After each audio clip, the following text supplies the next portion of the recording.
When it comes to the history of journalism, everything starts with the invention of the movable type printing press by Johannes Gutenberg in the 15th century.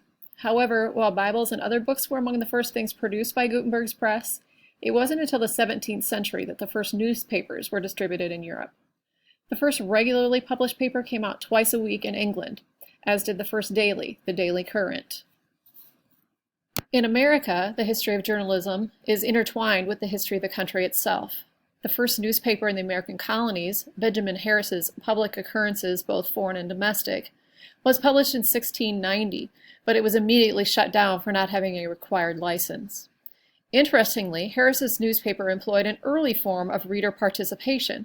The paper was printed on 3 sheets of stationery-sized paper, and the 4th page was left blank so that readers could add their own news, then pass it on to someone else. Many newspapers at the time were not objective or neutral in tone, like the papers we know today. Rather, they were fiercely partisan publications that editorialized against the tyranny of the British government, which in turn did its best to crack down upon the press. An important case in the history of American journalism is that of John Peter Zenger. In 1735, Zenger, who was publisher of the New York Weekly Journal, was arrested and put on trial for allegedly printing libelous things about the British government. But his lawyer, Andrew Hamilton, argued that the articles in question could not be libelous because they were based on fact. Zenger was found not guilty, and the case established the precedent that a statement, even if negative, cannot be libelous if it's true. This landmark case helped establish the foundation of a free press in the early years of the nation. There were already several hundred newspapers in the U.S. by 1800, and that number would grow dramatically as the century wore on. Early on, as I mentioned, papers were still very partisan, but gradually they became more than simply mouthpieces for their publishers. Newspapers were also growing as an industry. In 1833, Benjamin Day opened the New York Sun and created what's called the penny press. Day's cheap papers, filled with the sensational content aimed at a working-class audience, were a huge hit.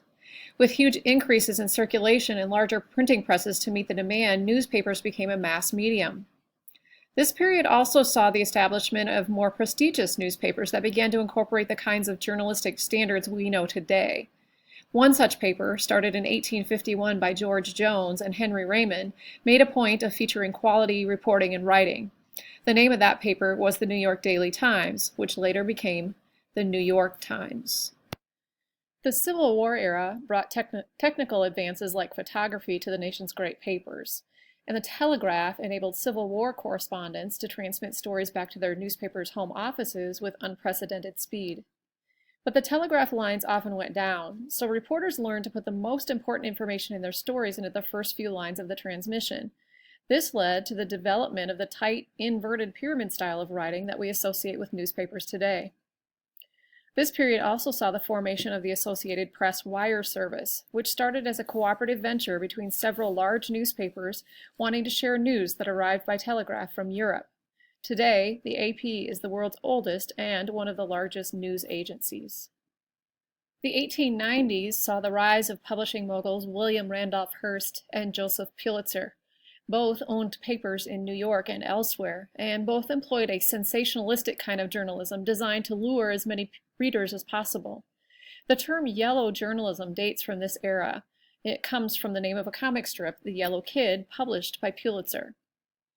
As the era of yellow journalism came to a close, journalists moved into the role of promoting social responsibility. Journalists investigated corruption, especially in big business, social institution, and politics. It was the beginning of investigative journalism, which came to be called muckraking. The journalists investigating corruption were called muckrakers, a term in which they took great pride. Newspapers thrived into the mid-20th century, but with the advent of radio, television, and then the internet, newspaper circulation underwent a slow but steady decline. In the 21st century, the newspaper industry has grappled with layoffs, bankruptcies, and even the closing of some publications. Still, even in an age of 24/7 cable news and thousands of websites, newspapers maintain their status as the best source for in-depth and investigative news coverage. The value of newspaper journalism is perhaps best demonstrated by the Watergate scandal, in which two reporters, Bob Woodward and Carl Bernstein, did a series of investigative articles about corruption in the Nixon White House. Their stories, along with ones done by other publications, led to President Nixon's resignation. The future of print journalism as an industry remains unclear. On the internet, blogging about current events has become enormously popular, but critics charge that most blogs are filled with gossip and opinions, not real reporting. There are hopeful signs online. Some websites are returning to old school journalism, such as investigative reporting and foreign news. But while the quality of print journalism remains high, it's clear that newspapers as an industry must find a new business model in order to survive well into the 21st century.